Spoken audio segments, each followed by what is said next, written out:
State if each of the following statements is true or false. Give reason for your answer.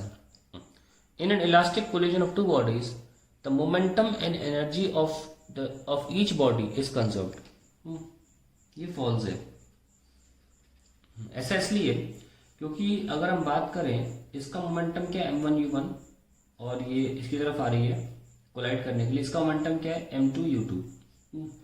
टकराने के बाद इसका अपना momentum m1v1 हो जाता है जो कि डिफरेंट होता है इससे, और इसका m2v2. हालांकि जब दोनों को ऐड करते हैं इलास्टिक कोलिजन में, चाहे इनइलास्टिक चाहे perfectly elastic, momentum of the two bodies always remain same. लेकिन यहाँ पे पूछा गया है each body m1v1 is not equal to m1v1, different है, इसलिए मोमेंटम कंजर्व इंडिविजुअल बॉडी का तो नहीं रहता. ठीक है. और सिमिलरली बात m2u2 के लिए भी आ जाती है, m2v2 के लिए भी आ जाती है. इसकी जानते हैं इसकी वजह क्या है? इसकी वजह ये है कि आप सिंगल बॉडी अगर लेंगे, जैसे कि जब कोलिजन हो रहा होता है तब internal forces are actually playing the part, और इंटरनल फोर्सेस की वजह से कभी मोमेंटम चेंज नहीं होता. लेकिन अगर आप सिंगल बॉडी की बात कर लेंगे ना, तो ये इस बॉडी पर इंटरनल फोर्स नहीं होगा ना, क्योंकि दूसरी बॉडी तो बना ही नहीं रहे हो ना. फिर अकेली बॉडी पर ये जो फोर्स लगता है ये एक्सटर्नल की तरह काम करेगा. That is the reason why my momentum is changing. ठीक है. सो इंडिविजुअल बॉडीज का मोमेंटम चेंज होता है, इंडिविजुअल बॉडीज की एनर्जी भी चेंज होती है.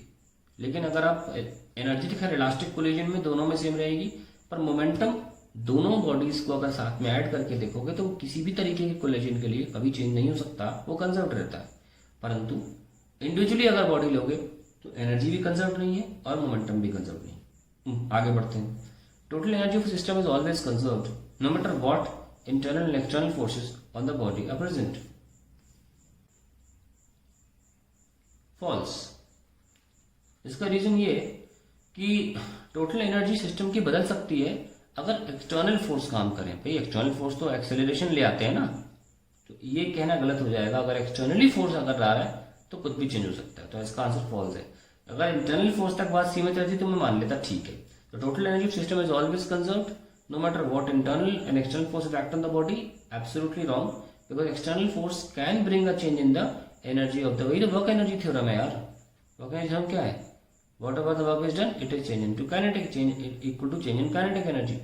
तो एनर्जी बढ़ तो रही है ना, लेकिन अपने आप नहीं बढ़ रही, at the expense of an external force doing some work, ये बढ़ रही है. तो यहाँ पे एक्सटर्नल फोर्स की वजह से ये चीज फॉल्स हो जाती है. अब आगे देखते हैं. Work done in the motion of body over a closed loop is zero for every force in nature. No, non conservative force के लिए ऐसा नहीं होगा. नॉन कंजर्वेटिव फोर्स ऐसे लिख लो, for non conservative force it is false. तो इसलिए इसका आंसर फॉल्स होता है, बिकॉज ये एवरी काइंड ऑफ फोर्स के बारे में बात कर रहे हैं, और हमारे ब्रह्मांड में नॉन कंजर्वेटिव फोर्स भी तो होते हैं. चलिए आगे बात. Now the fourth part. In an inelastic collision the final kinetic energy is always less than the initial kinetic energy of the system. ठीक है, देखते हैं क्या मतलब हुआ इसका. इनइलास्टिक कोलिजन, इसमें E लेस देन 1 होता है. दो बॉडीज टकराती हैं U1 और U2, इसमें U1 ग्रेटर देन U2 होगा, कोलिजन होगा, है ना. कोलिजन के बाद ये ऐसे जाएंगे. अगर परफेक्टली इनइलास्टिक हुआ, इनइलास्टिक कोलिजन, एक्चुअली एनसीईआरटी में पार्शियली इलास्टिक वर्ड यूज किया गया है. क्वेश्चन एनसीईआरटी का है, तो अगर हम इनइलास्टिक बोल रहे हैं यानी कि ऑलरेडी परफेक्टली इनइलास्टिक कोलिजन है ये, यानी कि बॉडीज जुदा नहीं हो रही हैं, वो एक साथ मूव कर रही हैं ऐसे. तो हम जानते हैं कि हमने जो अभी तक पढ़ाई की है कोलिजन की, उसमें हमने यही बोला है कि केवल इलास्टिक कोलिजन में ही काइनेटिक एनर्जी बराबर रहती है, बाकी सारे कोलिजन्स में काइनेटिक एनर्जी जो है वो डिक्रीज हो जाती है ड्यू टू सम लॉसेस. लेकिन आप यकीन नहीं करेंगे इस बात का कि ये इस क्वेश्चन का भी आंसर फॉल्स है.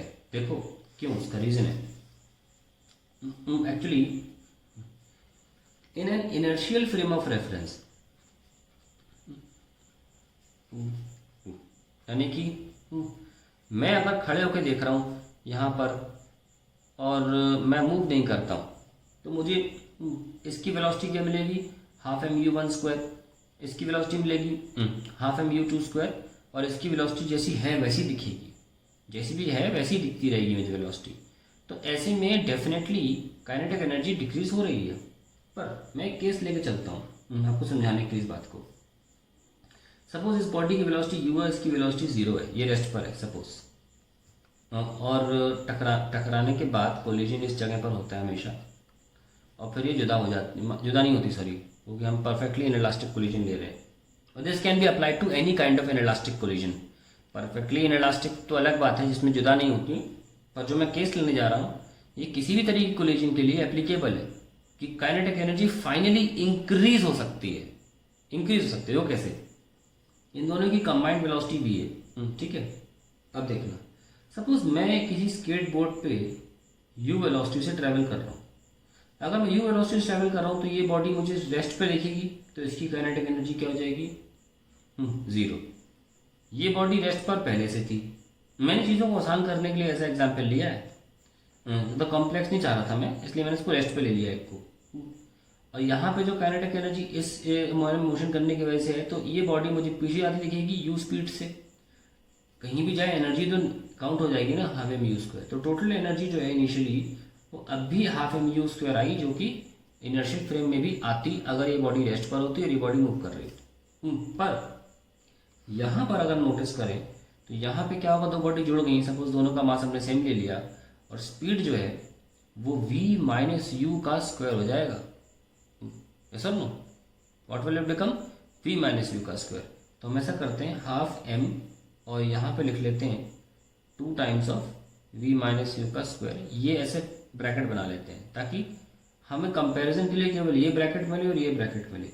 Now you can think of certain velocities where this bracket becomes more than u square if, क्योंकि हाफ एम तो कॉमन रखा मैंने, तो if for certain velocities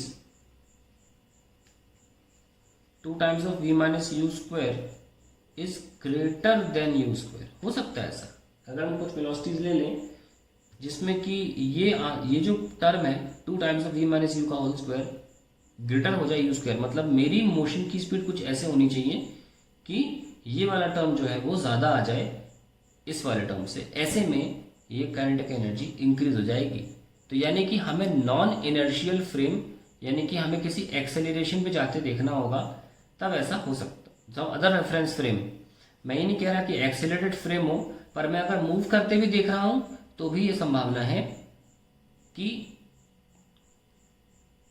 ऐसा हो सकता है कि किसी पर्टिकुलर वैल्यू के लिए ये काइनेटिक एनर्जी इंक्रीज हो जाए। ये आप सोच लीजिएगा कि क्या न्यूमेरिकल वैल्यू हम ले सकते हैं, हम एक्सेलरेट भी कर सकते हैं, वो नॉन इनर्शियल फ्रेम हो जाएगा, या किसी और रेफरेंस फ्रेम में हम बात कर सकते हैं जहां पर मेरी वेलोसिटी कुछ है, यहाँ पर तो मैं रुका हुआ था इनर्शियल फ्रेम में, यहाँ पर किसी और फ्रेम में हूँ।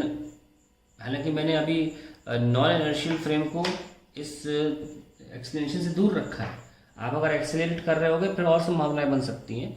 मैं दूसरे रेफरेंस फ्रेम में जा रहा हूँ जहाँ मेरी अपनी वेलोसिटी, ठीक है। मैंने कहा ना, मैं सिंपल एग्जांपल ले रहा हूँ, संभावनाएं बहुत बन सकती हैं इस तरीके से। तो in some other reference frame it may be possible that this term 2 times of v minus u का whole square is greater than u square. इसकी वजह ये है कि भाई तुम u कुछ भी ले लो, क्योंकि ये स्क्वायर के अंदर बंद हो गया है, तो इसके माइनस होने से कोई फर्क नहीं पड़ेगा ना, ये वजह है।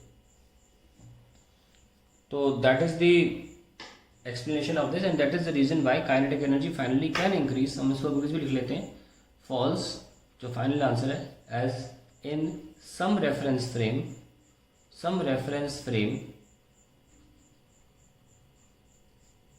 the final kinetic energy can be greater। तो अब देखिए एनसीईआरटी किस लेवल तक पहुंचती है।